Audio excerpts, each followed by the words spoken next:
to dig as far back as the 1930s, as I said, from James Mpanza. James Sofa Songe Bad. Makepu.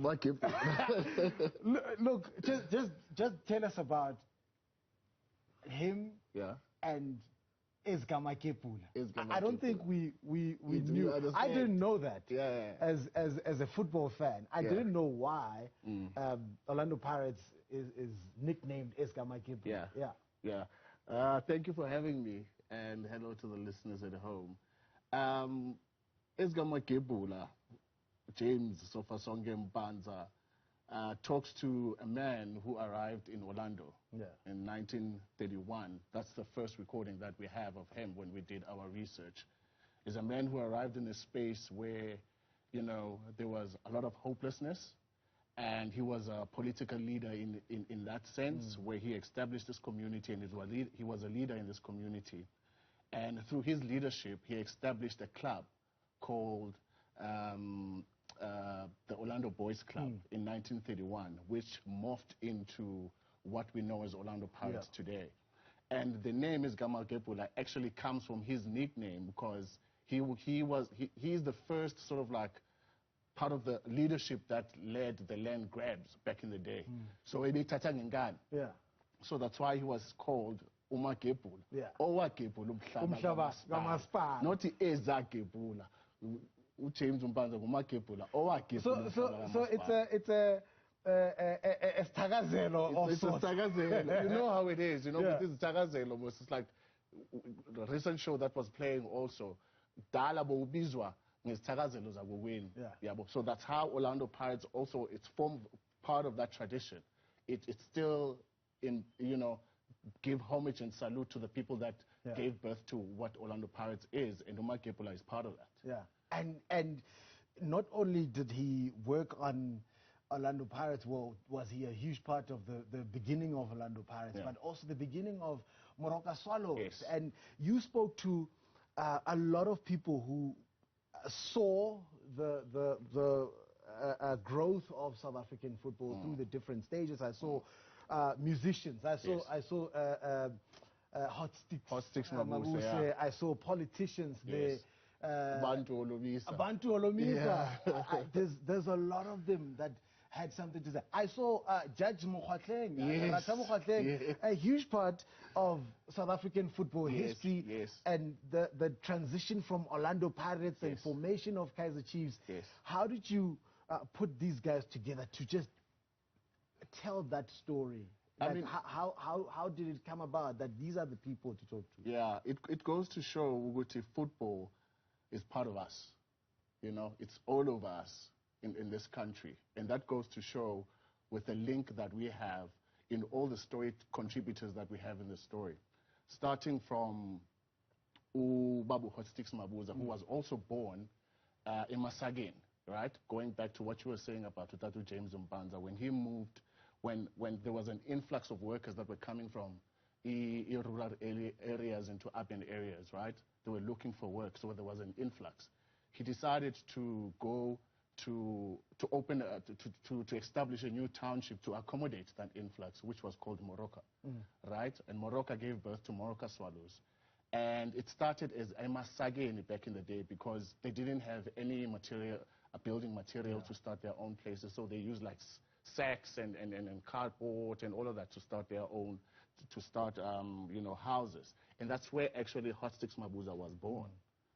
Fast forward to that, Hot Sticks Mabuza becomes a prominent jazz singer and musician in SA, and they start a band called, it's just escaped me now because of this whole lot of history in my head, you know. They start a band, and the manager of that band is a man called Iwet Nene. Iwet Nene is a man who was the manager of the Lip, you know. And Judge Mkhotleng described him as a watcher mouth, because once he starts talking, he never stops. There's no stopping. There's no stopping. So Iwet Nene becomes the manager of the band, right? He starts touring with his guys because he likes the swag. And Iwet Nene was a very stylish man. So that's that's the connection that they had together with this band. So he comes back and then he helps Kaizer to form Kaizer Chiefs. There were emotional moments, and I like that you mentioned Iwet Nene. There were emotional moments in that first part of it.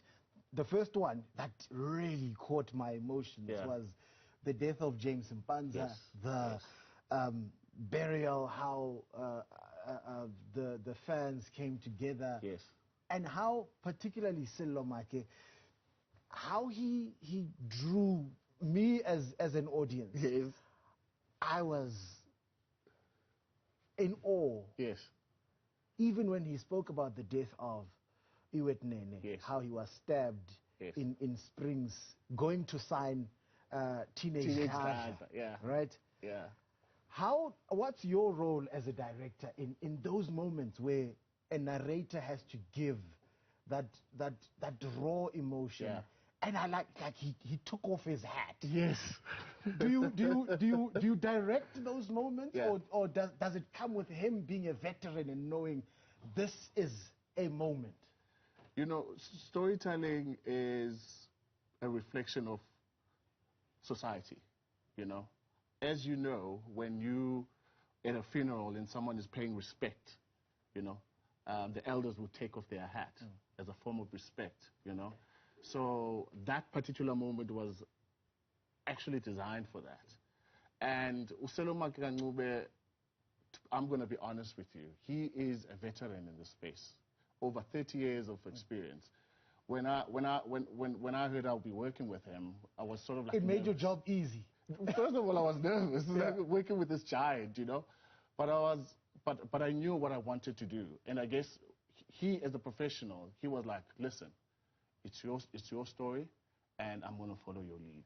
So he's a Mnachot man in that sense. He was able to take direction and portray certain emotion, you know. Wow, I was just hooked. I didn't want to get up to do any other thing while watching that. An important part of that was the Magnificent Seven. Memoros. Memoros, Miponi. There's this other famous one, Memasluhelo. They formed a very important part of the beginning or the early days of Orlando Pirates, and which makes me wonder why women have not been put in positions of power for so long in South African football, when those ladies literally took Orlando Pirates to where it is today. I think Orlando Pirates players of those days owe a lot. In fact, literally, because those ladies paid their salaries. It was important for us to capture that story in a space where we feel there's, you know, a high in GBV, you know, and women seem like they don't have a voice. But to document this story, to say we've had powerful figures in football who were women, and women who have shaped what Orlando Pirates is, and when Pirates was facing demise, they were there to help it grow, you know, having parties, having to raise funds, beauty contests, to raise funds and pay players, you know, just to ensure that culture doesn't escape the community. So it was beautiful for me to be part of that, you know. It was beautiful to watch, Luthando. Thank you so much for that. And I encourage every football-loving fan in South Africa to go and watch it. There's 2 parts that are already on catch-up at the moment, and it's a 4-part docu-series that everyone who loves football needs to see. Thank you so much for your time, and thank you for Pulse of a Nation. Let's